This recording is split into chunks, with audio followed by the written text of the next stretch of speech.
rata-rata ya hasil percobaan dengan suatu nilai yang diketahui.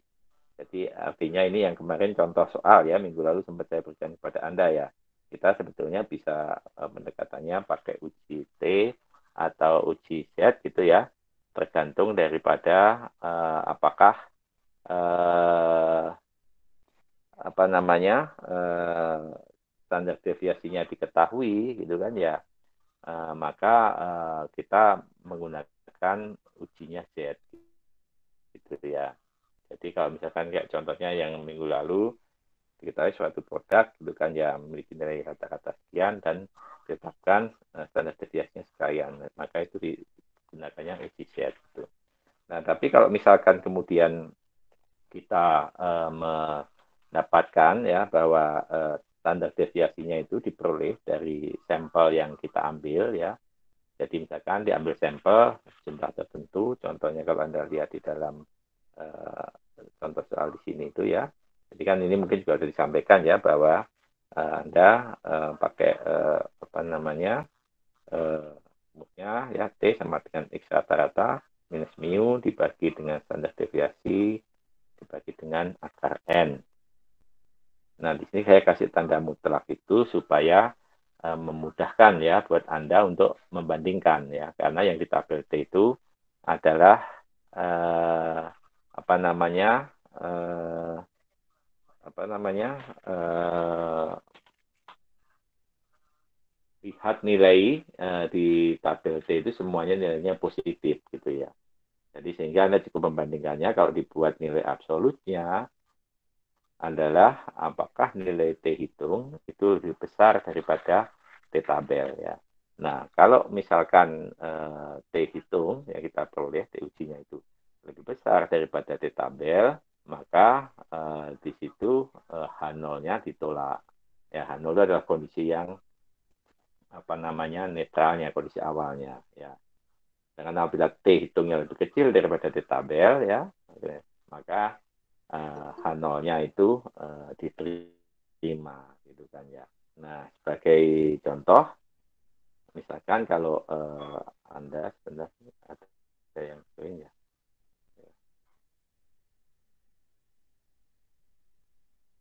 Oke ya. Jadi uh, kita lihat sebagai contoh misalkan di sini ya, Anda memiliki satu uh, contoh yang mungkin kemarin sudah sempat saya bahas ya. Betul nggak? Contohnya sudah saya bahas kemarin. Contoh soal ini, udah belum? Soal 3 step 1 ini?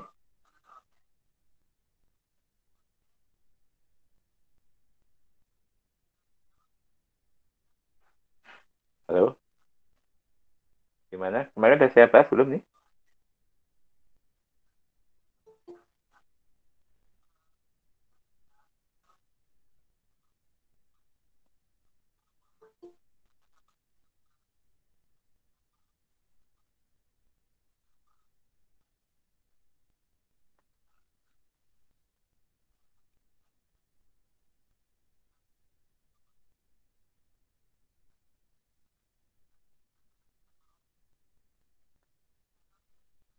Halo? Gimana? Semua masih pada ngikutin ini? Yang contoh soal ini? Masih, Pak. Ya. Oke ya. Jadi mungkin di pembahasan tengah semester sebelumnya kemarin juga ada dibahas gitu ya. Nah, itu kan kalau misalkan kita contohnya di sini standar deviasinya kita peroleh dari jumlah sampel yang diambil, contohnya dari sampel, maka kita menggunakan uji T ya. Dan inilah yang disebut dengan uji T apa namanya membandingkan nilai rata-rata ya suatu sampel ya dengan nilai yang diaju. Contohnya di sini nilai yang diajunya adalah 6,8 gitu kan ya. Kemudian nilai rata-rata dari hasil samplingnya dapatnya adalah 7,23. Nah, kemudian muncul ya, dan itu lazim di apa akan di cek gitu kalau misalkan contohnya Anda melakukan titrasi 3 kali ya, maka di situ juga akan dapat nilai rata-rata dan standar deviasinya. Kemudian misalkan diketahui nilai yang sebenarnya yang acuannya. Nah, kan Anda tinggal ditanya apakah hasil titrasi Anda tadi masih bisa diterima nggak pada tingkatan signifikan tertentu.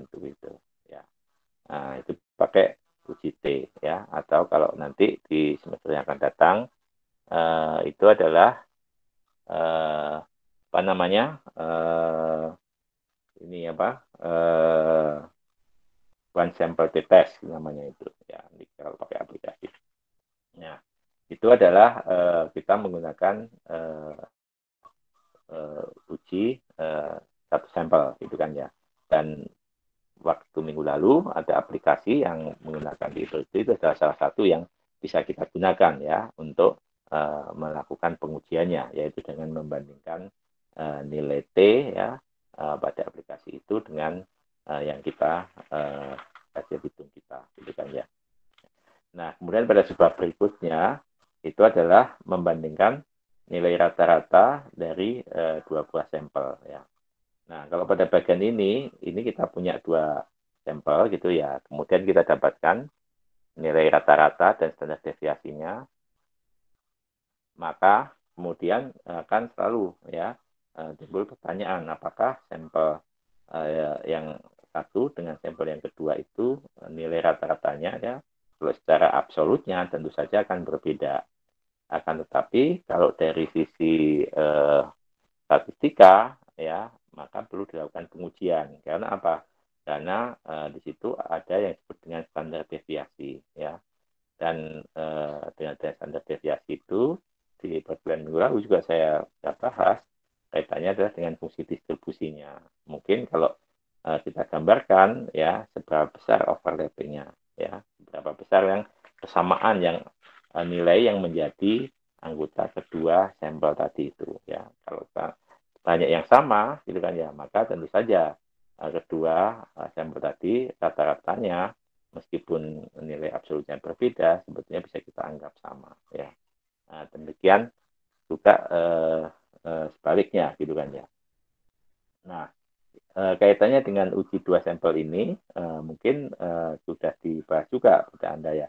Sebelum kita menentukan langkah uji T gitu kan ya, maka kita harus melakukan pengujian dulu ya. Jadi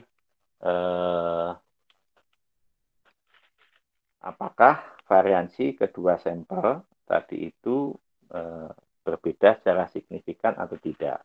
Ya, karena nanti berbeda dengan rumus uji T yang akan gunakannya. Sudah pernah dijelaskan belum sampai di sini sama Bu Sinta semester yang lalu bahwa sebelum kita melakukan uji T maka kita melakukan uji F dulu untuk melihat apakah variansi kedua sampel itu berbeda secara signifikan.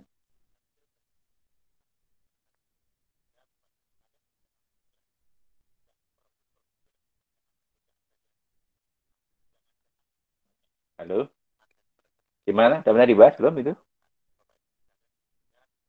Pernah, Pak. Nah ya, oke ya.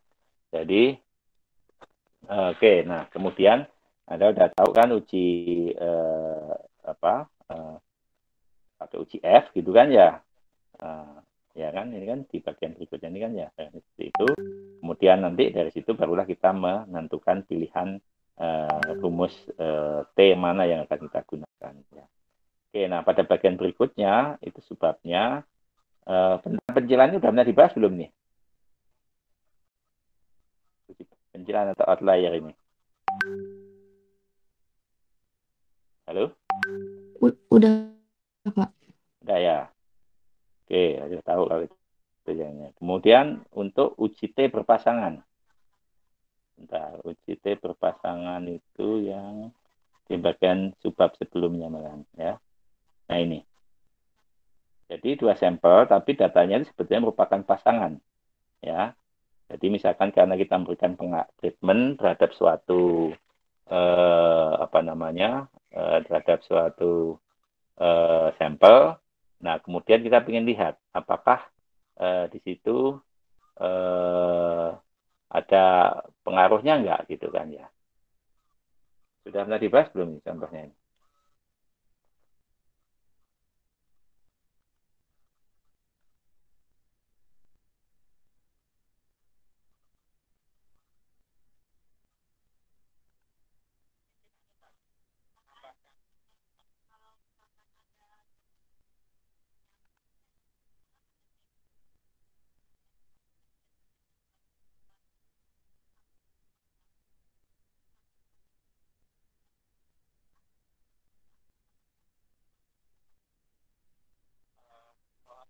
Udah pernah dibahas belum? Halo?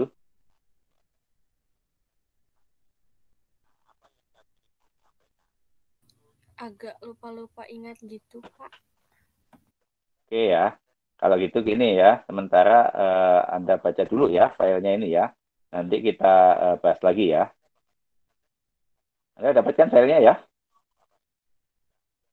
Iya, Halo? Pak. Iya, Oke sudah, ya. Pak. Ya, oke Anda baca Iya, Pak. dulu. Ya, oke baca dulu ya. Nanti kalau ini ada boleh ada yang bertanya ya. Oke, sambil saya ada yang harus saya isi dulu nih sebentar.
Halo, gimana? Ada ingin tanyakan? Udah pada dibaca tadi? Bisa difahami apa perbedaannya antara uji T untuk dua sampel yang berpasangan dengan uji T untuk dua sampel yang tidak berpasangan, ya, dengan yang sebelumnya.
Halo, gimana? Sudah pada melihat contohnya ini pada materi yang saya bagikan? Sudah, Pak. Sudah, Oke, Pak. bisa difahami nggak?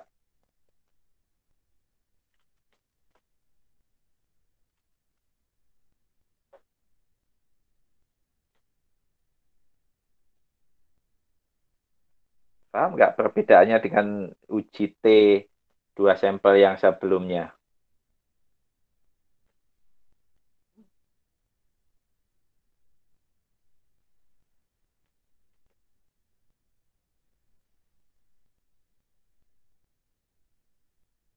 Halo, gimana?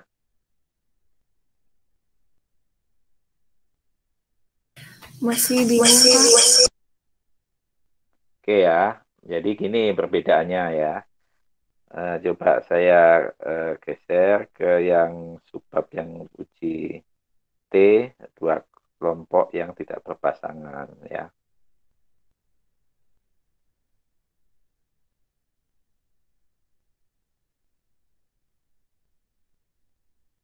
Ya, jadi kalau misalkan di sini contohnya ya ini ya. Ini ya kita lihat pada contoh yang soal 32 ini ya.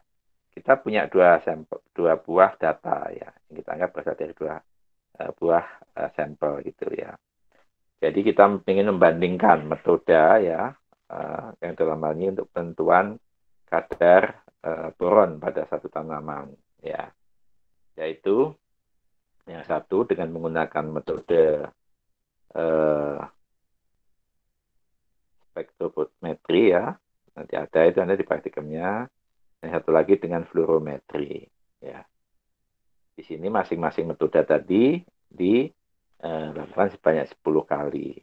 Sehingga didapatkan untuk yang spektrofotometri nilai rata-ratanya adalah 3,24 mikrogram per gram ya. Sedangkan untuk yang pakai fluorometri dan dengan bakunya adalah 0,6 mikrogram. Kemudian yang kedua dengan fluorometri maka didapatkan nilai rata-rata 29,1 dengan bahan baku standar deviasinya adalah 0,4 mikrogram ya. Nah, kalau dari contoh seperti ini kan menunjukkan bahwa memang yang dianalisis itu objeknya sama gitu kan ya. Tapi antara metode spektrofotometri dengan fluorometri itu adalah dua hal yang terpisah, yang tidak ada yang berkaitannya, begitu kan ya. Jadi tidak ada berkaitannya itu artinya ya masing-masing berdiri sendiri, gitu kan ya. Ya sama aja kayak Anda misalkan melakukan kegiatan pengeringan gitu ya pada satu bahan gitu. Yang satu Anda oven, yang satu kemudian yang satu dengan cara di oven gitu ya. Kemudian dari jumlah contoh bahan yang sama Anda keringkan dengan cara dijemur. Ada nggak perbedaan kadar airnya? Nah, ini adalah dua hal yang berdiri sendiri-sendiri ya. Ya, ini sebutnya dengan uji T dua sampel ya. Atau sama misalkan gini, sekarang pada Anda, kelas Anda kan ada kelas 1A dan ada kelas 1B ya. Nah, di sini kelas A dan kelas B gitu kan ya mendapatkan materi perkuliahan statistika kimia yang sama dari saya. Kemudian di akhir nanti saya ingin melihat gitu kan ya, apakah sebetulnya berbeda tidak hasil capaian belajarnya antara kelas Anda, kelas A dengan kelas B. Nah, ini adalah dua sampel yang berbeda. Maka saya membandingkannya nanti uji rata-rata dengan dua sampel yang berbeda gitu kan ya. Nah, tadi cara prosedurnya sudah ya, tadi bahas ya. Kita lihat dulu pakai uji F, apakah standar deviasinya itu berbeda secara signifikan atau tidak, gitu kan ya. Nah, tapi kalau kemudian berikutnya kita lanjutkan, kalau standar deviasinya nggak berbeda, kita menggunakan rumus yang di atas itu ya, yang disebut dengan pool standar deviasi atau standar deviasi gabungan, barulah kita hitung nilai T-nya. Ya. Tapi kalau tidak, maka kita kemudian rumus yang satu lagi ya, di mana standar deviasi dari kedua sampel tadi kita pakai. Ya. Ya, itu kalau dua uji rata-rata dari dua sampel yang berbeda, yang tidak berpasangan. Nah, kita bandingkan dengan yang di bawah. Nah, ini adalah analoginya sama dengan tadi ya. Anda misalkan gitu kan ya, apa namanya, sekarang ini ya, ini sebelum ini kan masih sebelum akhir semester ya. Ya, saya berikan soal gitu kan ya, tentang statistika gitu kan ya, kasih gitu kan ya, terus Anda mendapatkan hasilnya ya. Nah, itulah disebut dengan pretest begitu ya. Kemudian saya berikan sekarang materi ya, penjelasan gitu. Kemudian setelah saya berikan materi atau penjelasan, maka saya berikan tes lagi. Nah, saya ingin melihat gitu ya, apakah ada perbedaan hasil antara sebelum saya berikan pengajaran materi ini gitu kan ya kepada Anda dengan sesudahnya gitu kan ya. Nah, artinya di sini berpasangan data yang awal saya bandingkan dengan data yang akhirnya gitu ya. Sehingga kalau Anda lihat pada contoh di sini, ini sebetulnya maksudnya ya, kita melakukan kegiatan analisis ya, kadar PP ya. Ini ya, jadi di sini penambahannya ya yang satu setelah oksidasi basah, setelah tahap penyarian, artinya sebetulnya ini setelah dan dalam kegiatannya sebelum oksidasi tadi itu dilakukan penyarian atau tidak gitu ya, ekstraksi atau tidak gitu ya. Ya, jadi pengaruh adanya penyarian terhadap sebelum dilakukan oksidasi basah tadi itu gitu ya. Maka kalau awalnya 71, berikutnya jadi kita ukur jadi 76. Awalnya 61, berikutnya kita ukur jadi 68. Awalnya 50, setelah dilakukan penyarian jadinya 48. Awalnya 60, kemudian setelah dilakukan penyarian jadinya 57 gitu ya. Nah, nanti ini yang materinya saya tambahkan jelas supaya lebih jelas itu. Nah, sehingga adanya proses penyarian tadi itu apakah memberikan perbedaan hasil enggak begitu kan ya. Jadi kalau di sini adalah, kalau kita baca judulnya adalah tabel berikut menyajikan kadar PP dalam mikrogram per liter yang diperoleh dengan tahapan oksidasi basah terlebih dulu, baru dilanjutkan dengan penyarian atau ekstraksi. Jadi ada yang ditentukannya itu langsung di oksidasi basah-basah, ada juga yang dilakukan penyarian dulu, baru dilakukan oksidasi, begitu. Maksudnya seperti itu. Apakah ada perbedaan atau tidak, gitu. Pengaruh adanya penyarian atau ekstraksi itu gitu. Nah, sehingga datanya tadi menjadi berpasangan karena kita ingin melihat apakah proses penyarian itu memberikan dampak pada hasil atau tidak gitu. Bisa dipahami sampai di sini? Bisa, Pak. Ya.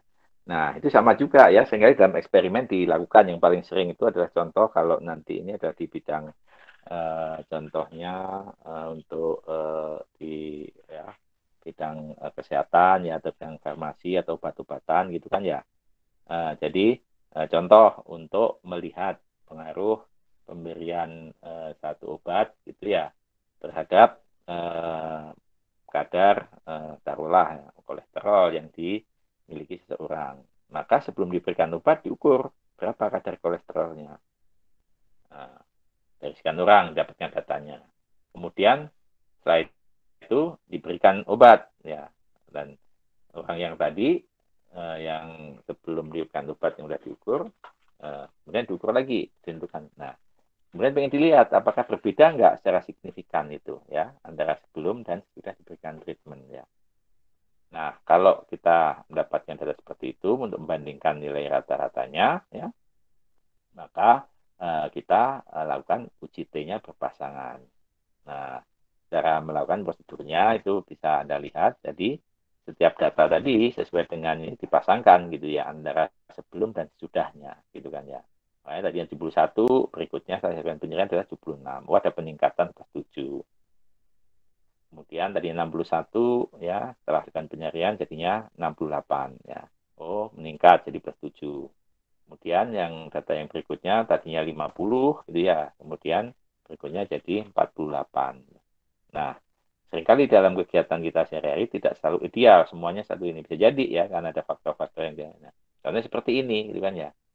Yang dua di atas itu bertambah. Ternyata yang dua di bawah ini menurun gitu. Nah, lalu kita ingin lihat apakah itu betul ada pengaruhnya enggak sebetulnya. Ya, karena ada yang plus ada minus. Maka kita menggunakan rumus tadi itu ya, selisihnya ya, antara data yang ada, sehingga kita dapatkan nilai rata-rata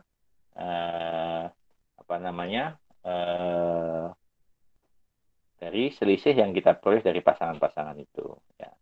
Jadi rumuskannya adalah X rata-rata dari D, yaitu itu. Kemudian kita bisa menggunakan rumus standar deviasi yang sama, ya, yaitu selisih yang tadi itu. Sehingga kita dapatkan selisih dari contoh itu dapatkannya adalah 4,99. Ya. Rumusnya sama, ya, jadi nilai masing-masing X D-nya tadi, ya, dikurangi dengan nilai-nilai X deviasi itu bedanya ini, ya. Difference, ya, bedanya ini. Kemudian setelah itu kita bisa menggunakan rumus untuk uji T-nya sama dengan yang di atas itu, ya. T akan sama dengan X rata-rata dari X yang beda tadi itu dikurangi dengan mu D.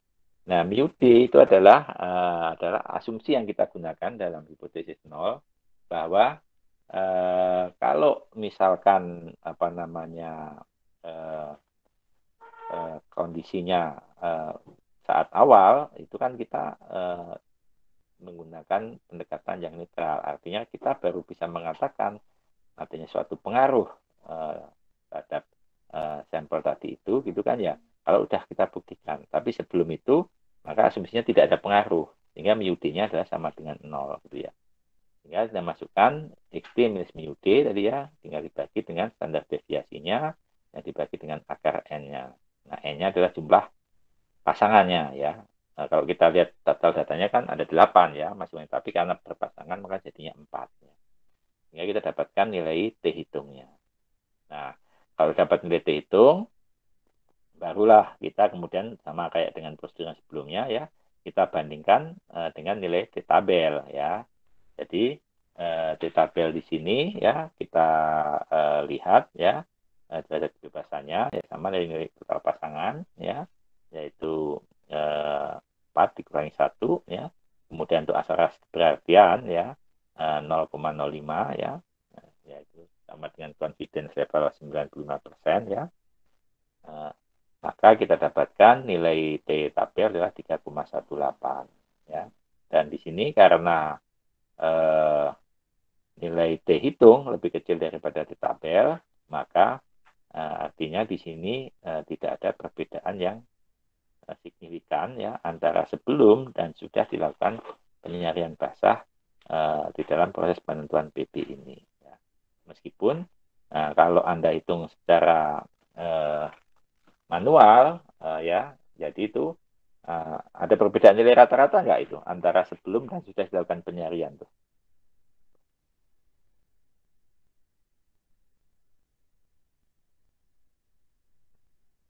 Halo? Ada perbedaan nggak menurut Anda tuh? Antara nilai rata-rata pada oksidasi basah dengan yang dilakukan penyarian terlebih dahulu, ya, antara A dengan B itu.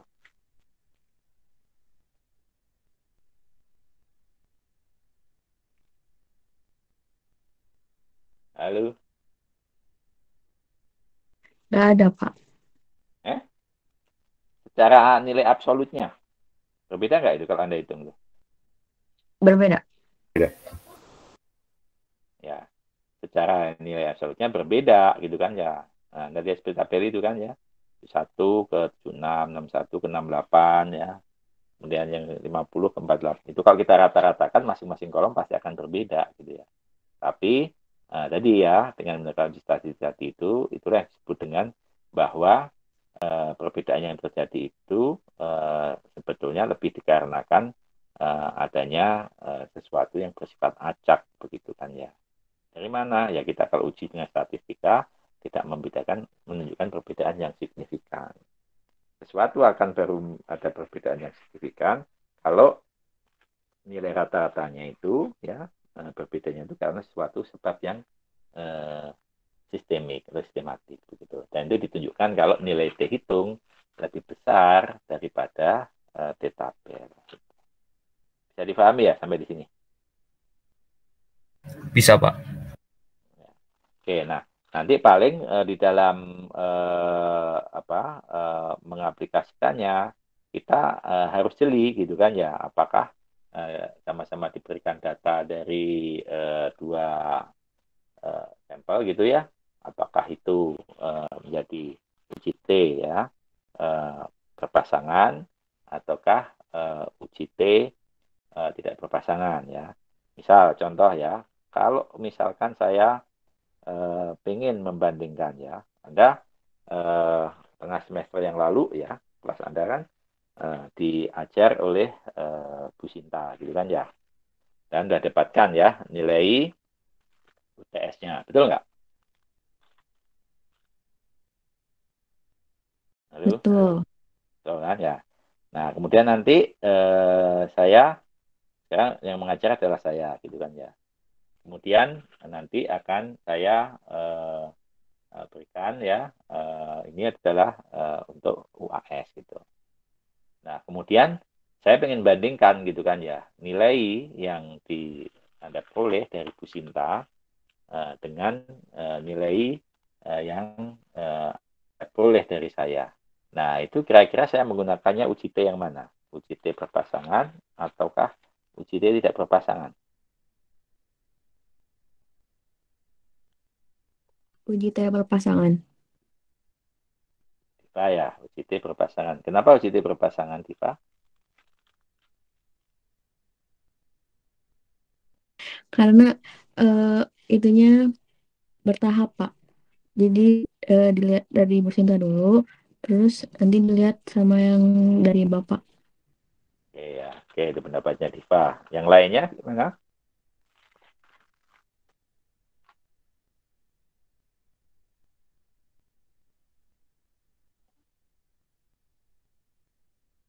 Yang lainnya gimana? Ada yang punya pendapat uji T-nya berpasangan? Kalau menurut Tifa, menurut yang lain? Menurut dirinya juga uji T-nya berpasangan. Halo, siapa? Untuk menurut dirinya juga uji T-nya berpasangan, Pak. Dengan berpasangan. Oke. Iya. Ada yang lain? Ada yang beda?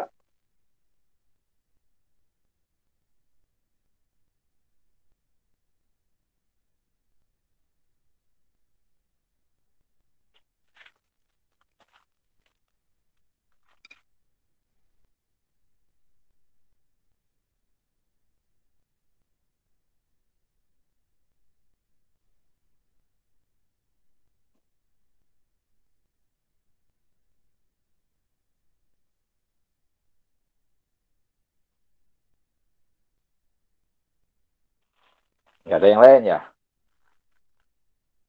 Oke ya. Nah, sekarang gini, kalau anggap uji T berpasangan, gitu kan ya. Yang ingin saya bandingkan kan nilai rata-rata ya, antara nilai atau apa yang Anda peroleh saat sudah diajar oleh Bu Sinta ya. Kemudian dengan nilai yang Anda peroleh eh, setelah saya mengajar ya. Nah, pertanyaannya gitu ya. Oke, Anda menganggapnya adalah sebagai uji T berpasangan ya. Kira-kira materi yang disampaikan oleh Bu Sinta dengan materi yang saya sampaikan itu eh, sesuatu yang masing-masing berdiri sendiri, ataukah materi yang saya berikan sebenarnya pengulangan dari materi yang diberikan oleh Bu Sinta?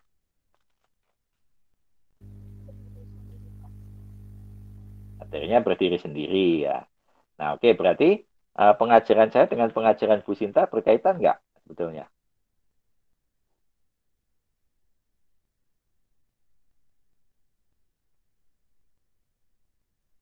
Secara Berkaitan nggak? dasar mungkin berkaitan, Pak, tapi secara umum mungkin berbeda.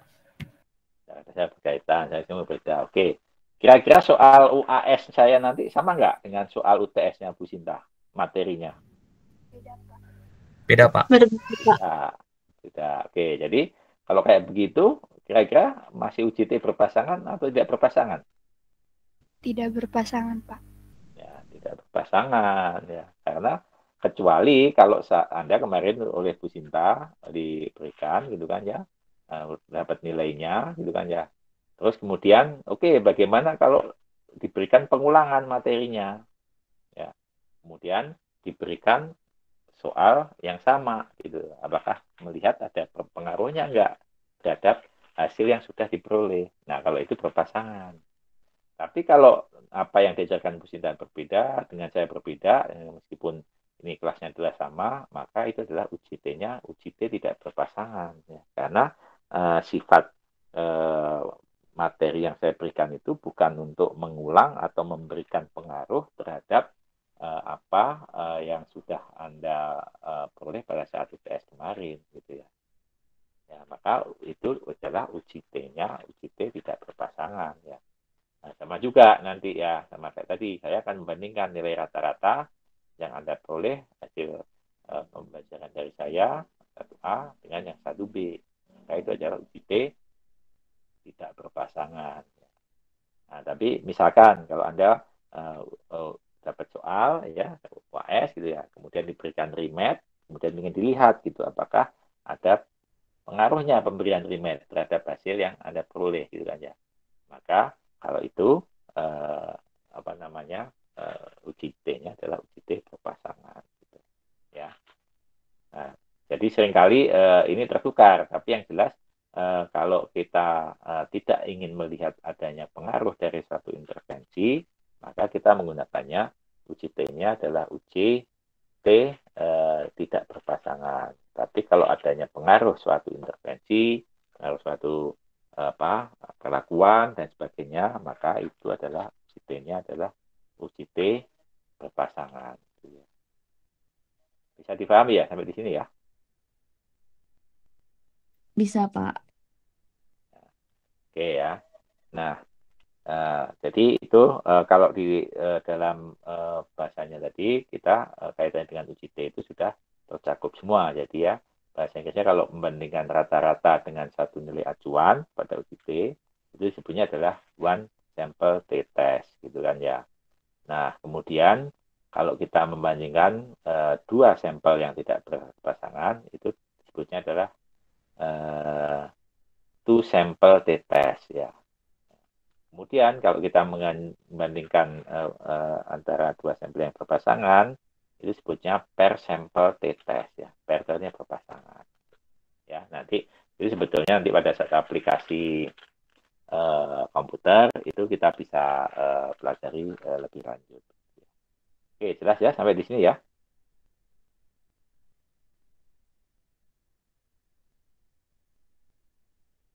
Nah, satu lagi ya, terkait dengan uji untuk dua sampel ini, maka biasanya kita hanya menggunakannya tidak ada istilah uji satu arah atau dua arah gitu kan ya. Karena di sini kita melihatnya hanya membandingkan apakah nilai rata-rata dari kedua data itu sama atau tidak gitu kan ya. Sedangkan untuk melihat apakah lebih besar atau tidak, ya kita melihat ke nilai absolutnya. Ya. Karena kalau di rumusnya itu, kita menggunakannya kan standar deviasinya gitu kan ya, yang digabungkan gitu ya. Kalau dua sampel yang tidak berpasangan. Sedangkan kalau kita menggunakan yang berpasangannya, standar deviasinya adalah merupakan standar deviasi selisihnya yang tadi itu. Sehingga agak berbeda dengan kalau satu sampel ya, kita bisa melihatnya apakah nilainya lebih besar atau tidak karena kita hanya menggunakan satu standar deviasi dari sampel yang kita peroleh itu ya. Kalau di sini kan standar deviasinya gabungan atau dua-duanya dari sampel tadi yang kita peroleh ya. Ya, jadi biasanya dilihatnya langsung apakah nilai rata-ratanya sama atau tidak begitu ya. Ya, kalau melihat lebih tinggi atau enggaknya, ya sebetulnya bisa juga gitu ya. Langsung aja dilihat nilai absolutnya yang kita peroleh. Gitu. Paham ya maksud saya tadi?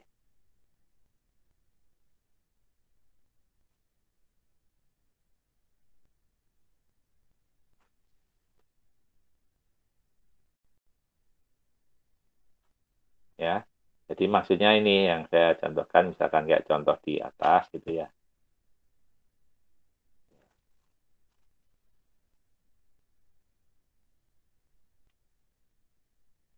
Ya. Nah, contohnya ini ya, misalkan ya, itu kan nilai rata-ratanya untuk sampel yang pertama 32,4. Kemudian yang kedua adalah 29,1 ya. Maka yang lazimnya itu ya kita hanya membandingkan apakah nilai rata-rata dari kedua sampel ini ya sama atau tidak gitu ya. Meskipun secara mutlak kalau kita lihat di sini sampel 1 rata-ratanya lebih tinggi daripada sampel 2 gitu kan ya. Tapi pertanyaannya ujinya adalah apakah nilai rata-ratanya beda secara signifikan atau tidak gitu kan ya. Tidak kok misalkan buktikan bahwa saya jarang melihat gitu kan ya atau belum ketemu ya bahwa melihat bahwa di sini membuktikan bahwa rata-rata sampel 1 lebih besar daripada sampel 2 gitu ya. Ya, secara absolutnya saja kalau mau lihat itu.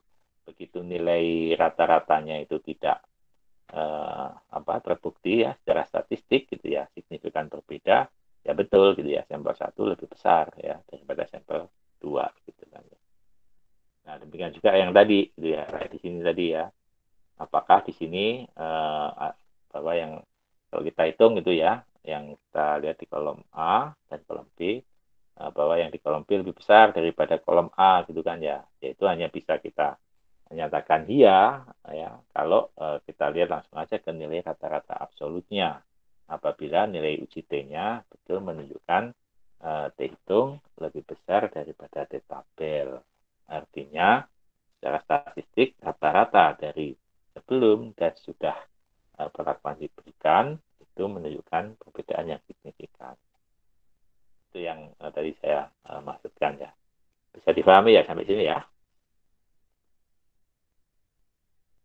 Halo, bisa dilanjutkan ya. Iya, Pak, bisa.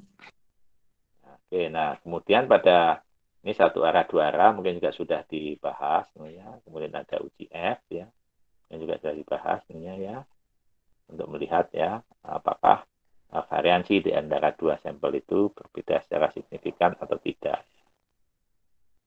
Nah, kemudian di pencilan tadi juga ada dibahas. Nah, pada bagian berikutnya itu ya kita nyebutnya adalah analisis variansi atau ANOVA ya, analisis varian. Nah, ini Anda coba baca dulu lagi ya. Nah, kalau poinnya, kalau di sini Anda membandingkan yang sebelum-sebelumnya itu baru melibatkan dua sampel gitu ya. Nah, sekarang kalau lebih dari dua sampel bagaimana gitu kan ya. Nah, kita tidak bisa lagi menggunakan uji T gitu kan ya. Misalkan ada A, ada B, ada C. Ya, kalau kita mau bandingkan pakai uji T, Anda jadi berulang kali itu ya. A dibandingkan dengan B, ya, kemudian A dibandingkan dengan C, dan berikutnya adalah B dibandingkan C gitu kan ya. Untuk melihat apakah misalkan rata-ratanya tadi ada yang berbeda secara signifikan atau tidak. Nah, kalau misalkan kita ketemu seperti itu, maka kita menggunakannya adalah uji variansi atau ANOVA ya. Nah, nanti sama kita menggunakan tabel F. Nah, prosedurnya dan caranya ini Anda baca dulu ya. Nanti kalau sudah itu baru kita bahas ya. Oke, bisa difahami semuanya?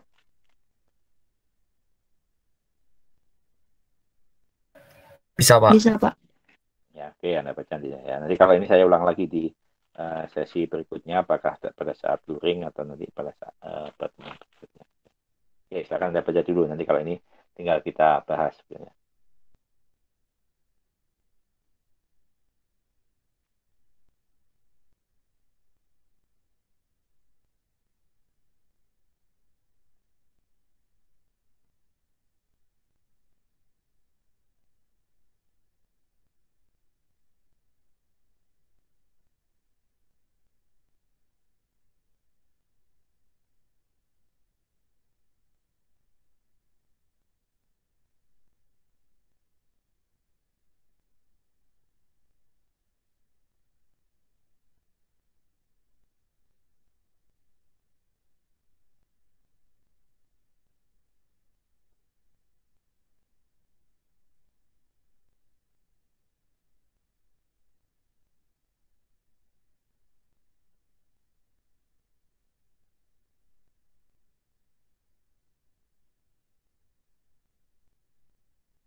Halo, oke, gimana? Sudah dibaca? Kira-kira bisa dipahami nggak?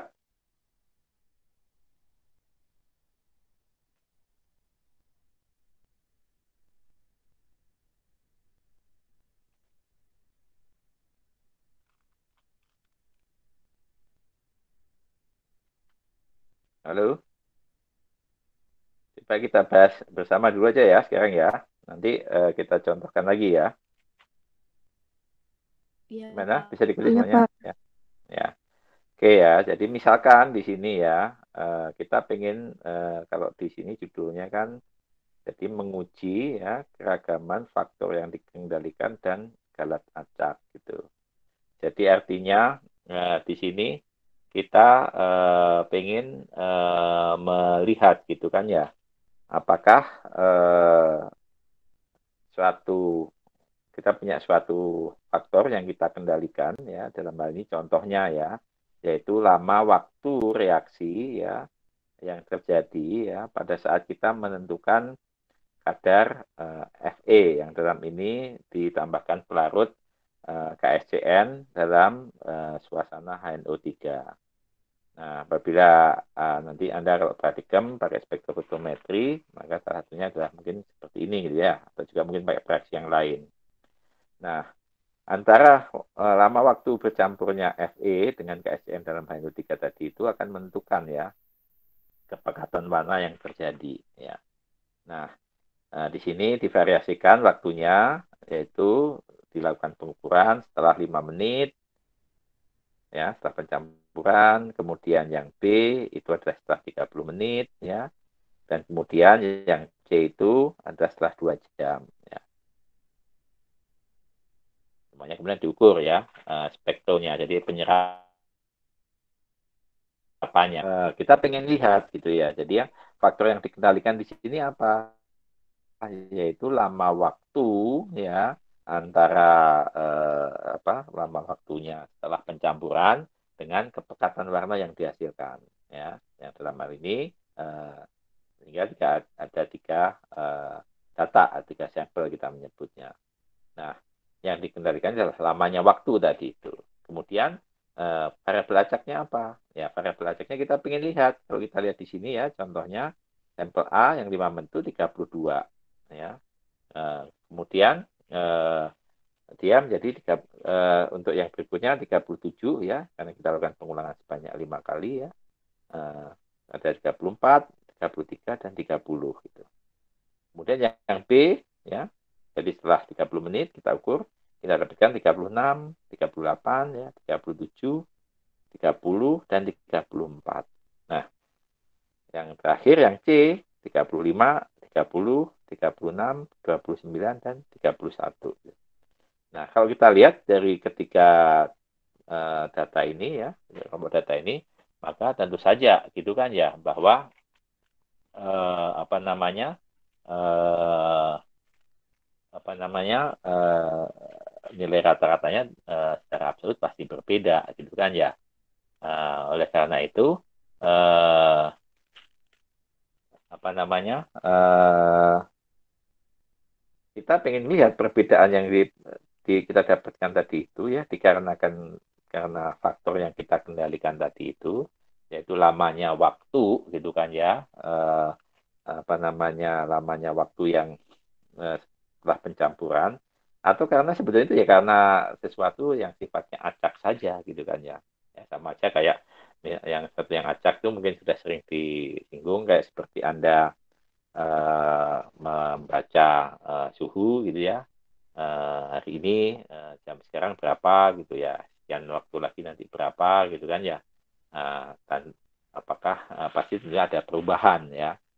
Tapi bukan dikarenakan antara waktu pembacaan yang pertama dengan yang kedua itu karena Anda pakai air conditioner atau tidak seperti itu ya.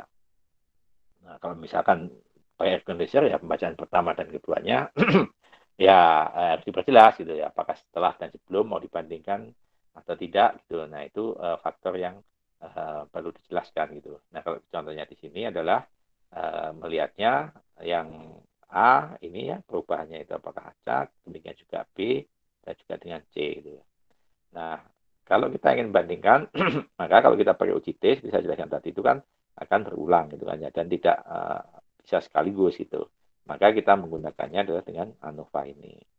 Nah, kalau ANOVA itu yang digunakannya, kalau contoh di sini itu adalah kalau jumlah atau ukuran sampelnya dari ketiga-tiganya itu adalah sama ya, maka seperti yang ada di tabel di sini ya, kita menggunakannya namanya variansi ya total dari keseluruhan tadi itu ya. Yang seperti Anda lihat di sini ya, bahwa kita hitung dulu nilai rata-rata daripada masing-masing sampel ini ya, sehingga dapatkan XA, XB, dan XC-nya ya, secara nilai absolutnya berbeda.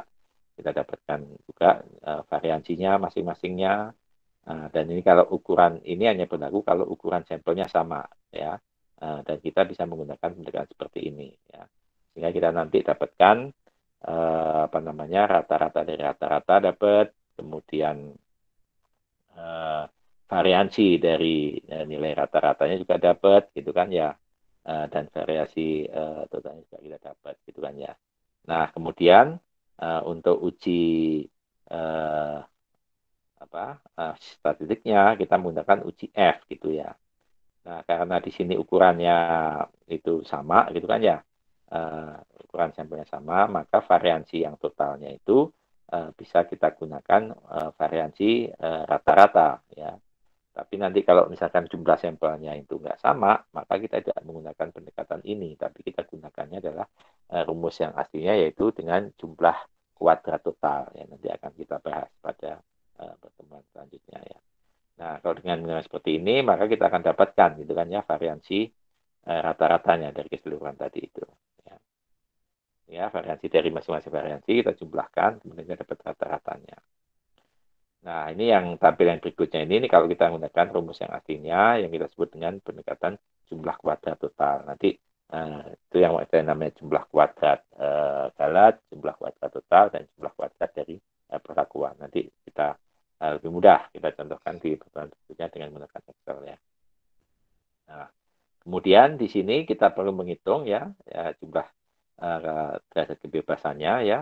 Karena kalau di sini masing-masing sampel ukurannya 5, maka totalnya adalah 15 ya. Maka kita menghitung kalau jumlah kuadrat dari keseluruhannya tadi dilakukan itu adalah tinggal masing-masing sampel dikurangi 1 dikalikan dengan berapa apa namanya jumlah sampelnya. Karena dia ada 3, maka tinggal 3 dikalikan 5 dikurangi 1 sehingga dapat 12 ya. Nah, kemudian berikutnya kita menghitung yang namanya keragaman ya antar sampel. Jadi kalau yang sebelumnya kita mau lihat variansi di masing-masing sampelnya gitu kan ya. Yang berikutnya adalah antar sampelnya gitu ya. Maka kita kalau gunakan rumusnya pendekatannya seperti ini. Jadi ya, kita hitung ya yang jumlah kuadrat gitu ya. Ya.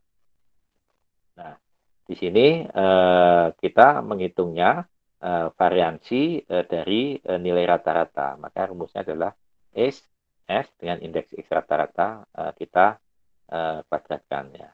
Jadi kita cari nilai variansi dari nilai rata-ratanya. Ya. Sehingga dari sini kita dapatkan ya S X rata-rata kuadrat ya, variansi kan ini. Nah, kemudian dari sini kita dapatkan ya bahwa karena variansi yang total itu sebetulnya adalah variansi dari nilai rata-rata dikalikan dengan jumlah n-nya ya. Nah, di sini kita dapatkan kalau variansi dari rata itu adalah nilainya tadi sama dengan 2,01 ya. Kemudian ukuran untuk masing-masing sampel adalah 5 gitu kan ya.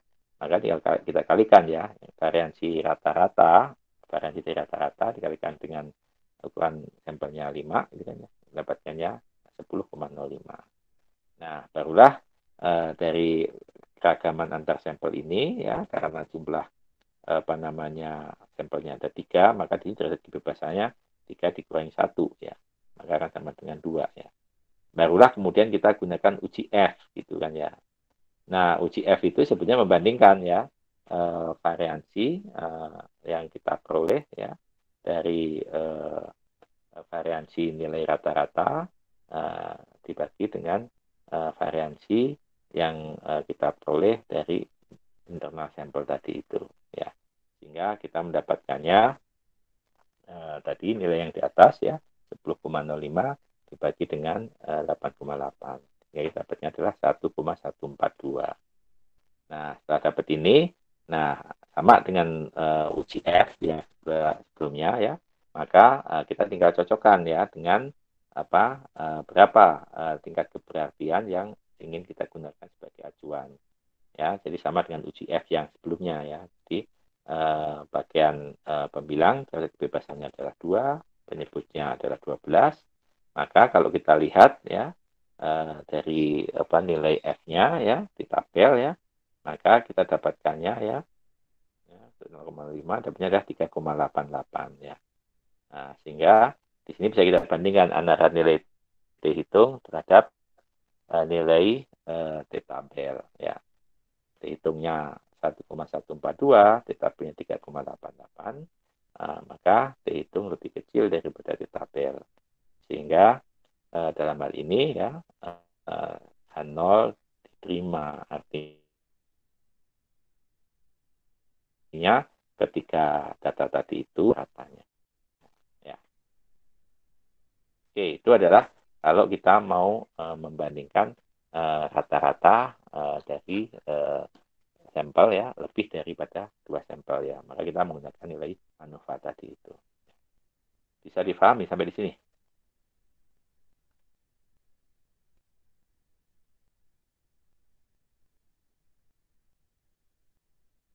Halo?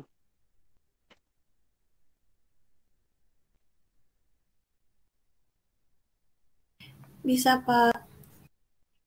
Ya. Oke ya. Jadi oke ini adalah contoh kalau misalkan kita membandingkan tadi itu ya dengan lebih dari 2 sampel ya. Ini pakai UCF ya, itu yang saya jelaskan tadi itu gitu kan ya. Dan kalau contoh yang di atas itu untuk melihat ya antara suatu faktor yang dikendalikan dengan variabel acaknya. Jadi terjadinya perubahan-perubahan nilai ini apakah karena faktor yang kita kendalikan yaitu lamanya waktu ya, ataukah karena sebetulnya sesuatu yang bersifat acak saja gitu kan ya. Nah, dikarenakan di sini nilai T-nya tadi itu ternyata lebih kecil ya, T itu daripada tabel, maka sebetulnya perubahan ini karena sesuatu yang bersifat acak saja, bukan dikarenakan pengaruh lamanya waktu ya, pengukuran ya setelah jadinya reaksi. Nah, pada bagian coba berikutnya kalau Anda baca ini untuk melihat ya dua-duanya bersifat acak ya. Ya, adanya suatu pengaruh yang acak dan galat yang acak. Jadi artinya adanya suatu perlakuan yang galat acak dan galat acak. Contohnya di sini adalah misalkan ya untuk menguji apakah keragaman yang terjadi disebabkan oleh salah satu faktor pengaruh acak atau karena galat acak berikut. Misalkan kita melakukan pemeriksaan kadar kemurnian NaCl curah dalam suatu wadah ya, di mana di sini yang tadi diambil pada 4 posisi yang berbeda ya. Dan mungkin nanti di teknik sampling Anda kan diajarkan ya mengambil pada 5 posisi misalkan ya, atas, bawah gitu kan ya, tengah ya, samping kiri, samping kanan dan sebagainya. Maka kenapa di sini melihat apakah adanya pengaruh sesuatu yang acak atau karena faktor atau karena galat acak. Artinya kalau di bagian subbab yang berikutnya ini adalah kalau kita mengambil sampel ya, contohnya misalkan tadi ya Anda diberikan satu karung gitu kan ya, kemudian kita mengambil samplingnya gitu ya, jadi bagian atas, kemudian bagian bawah ya, kemudian bagian tengah gitu ya, samping kiri, samping kanan gitu ya, sehingga kita dapatkan kadar yang berbeda-beda. Nah, pertanyaannya kadar yang berbeda-beda itu karena sesuatu hal yang kita kendalikan ya kadarnya, atau karena ya sesuatu yang bersifat acak.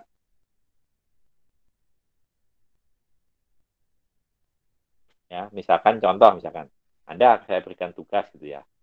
Coba kita ingin mengetahui ya kadar nitrogen dari tanah yang ada di Polban gitu ya. Nah, oke, kemudian di Polban itu tanahnya ya dibuat petak-petak gitu ya, kemudian dikasih nomor gitu kan ya. Nah, kemudian kita mengambil ya kayak Anda membuat lotre gitu ya, dinomorin di kertas yang Anda ambil dan ada nomornya, maka itu menunjukkan bahwa tanah di situ yang harus diambil ya. Kemudian kita tentukan kadar nitrogennya. Nah, kira-kira kadar nitrogen dari berbagai tanah yang Anda ambil itu kemungkinannya berbeda ya. Itu karena Anda desain atau karena sesuatu yang bersifat acak.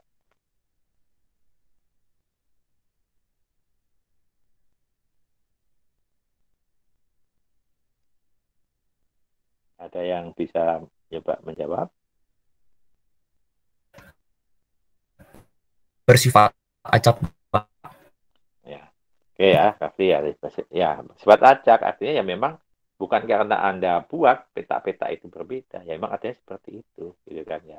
Sehingga yang sifatnya itu bukan by design, bukan karena ingin kita gitu ya, kita rencanakan ya. Oleh karena itu adalah sesuatu yang bersifat acak. Nah, kemudian kalau kita ngambilnya sampel itu lebih daripada lebih dari 2 tempat, kita membandingkan rataannya, ya tadi kita gunakan sama ya, kita gunakan pendekatan apa namanya si ANOVA tadi itu sama kayak tadi ya. Kita hitung dulu ya variansi dari rata-ratanya gitu kan ya. Kemudian rata-rata dari variansinya, kemudian kita hitung berapa jumlah atau ukuran masing-masing sampel dan sebagainya. Nah, kemudian nanti itu kita sebutnya ada keragaman antar sampel dan keragaman di internal sampel. Jadi intinya kalau kita uji F itu kita akan membandingkan gitu ya. Apakah keragaman artinya perbedaan rata-rata yang ada di antara satu sampel dengan sampel yang lain dibandingkan dengan keragaman yang ada di dalam internal sampel itu sendiri ya. Kan kalau kita lihat misalkan contohnya ini ya. Ya, memang ada gitu kan ya perbedaan ya nilai rata-rata antara A, B, C, D dan E ya, nilai rata-ratanya. Nah, ini kan muncul pertanyaan, ini seberapa besar beragamnya ini? Kalau kita bandingkan dengan keberagaman di internal sampel, misalkan A sendiri kan juga beragam itu nilainya 9,88, 98,7, 98,9, 98,8 itu kan beragam juga. Nah, intinya uji F ini adalah untuk melihat apakah antar apa namanya sampel itu perbedaannya keragamannya lebih besar dibandingkan di internal. Kemudian tadi dengan menggunakan uji F ya sebagai rumusnya tadi ya kita akan dapatkan nilai F hitung dibandingkan dengan F tabel. Kalau F hitung lebih besar daripada F tabel artinya keragaman yang antar sampel itu lebih besar daripada di dalam sampel itu sendiri, sehingga dikatakan uji F-nya itu signifikan gitu kan ya. Itu yang berkaitan dengan uji F ini ya. Oke ya. Ada yang tanyakan nggak dari sini tentang uji ANOVA ini? Nanti akan kita ulas lebih lanjut lagi kalau ukuran sampelnya itu tidak sama ya. Nanti dengan rumus yang aslinya yaitu jumlah kuadrat ya. Nanti kita berikan contoh dengan Excel supaya lebih mudah. Gitu. Oke, jelas? Ada yang tanyakan? Jelas, Pak. Halo? Jelas, Pak. Ya. Ya. Oke ya. Kalau nggak ada yang ingin tanyakan ya untuk perkuliahan Jelas, hari Pak. ini ya. Ya, oke ya. Saya kira saya cukupkan dulu ya sampai di sini ya. Jangan lupa